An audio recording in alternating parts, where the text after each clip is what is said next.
I'm actually looking to get into flipping homes and would like to know what quality should I look for in the properties. What I tell everybody who's looking to flip homes is you want to put yourself in the mind of the purchaser, right? So in her mind, what is she looking for? And take a step back. Don't just focus on the house yet, because I've got a lot of clients who see great teardowns, these amazing fixer-uppers, and they say, oh, that's a great deal. I can fix it up and make all this money. But they forget about what buyers are looking for and their whole entire package, and then they spend all this money. So the first thing you want to pay attention to isn't even the house itself. Okay? It's location, location, location. Every buyer focuses on the location first. Before they go online or they go to see open houses, they've got a friend who lives in Bedford over here or that neighborhood. So it's all about the location first. And in the location, then what's important? So if you find a good location, if it's a location that's great for, say, families, is it also like, so this one kind of has a school nearby, right? Is the school a good school? Is it a good school district? Because you might say, oh, there's a school. This is great.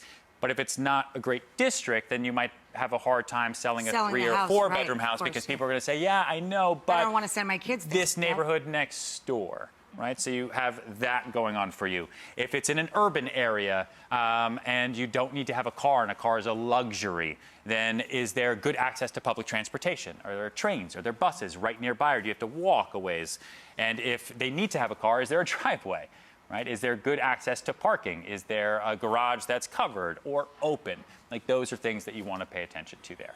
And then when it comes down to numbers, which is important, right? Because you're going to be flipping, so spending money. The rule you use, kind of a math rule, is something that we like to call the 70% rule. So it's the number, right, after repair. So if you look on the screen there, it says ARV, so that's the after repair value.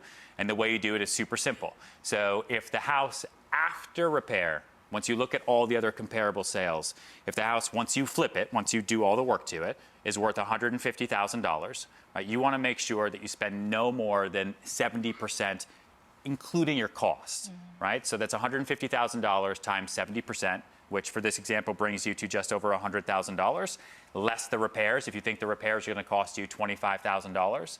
So for this example, you would want to spend no more than $80,000 buying this fixer-upper that you're going to flip.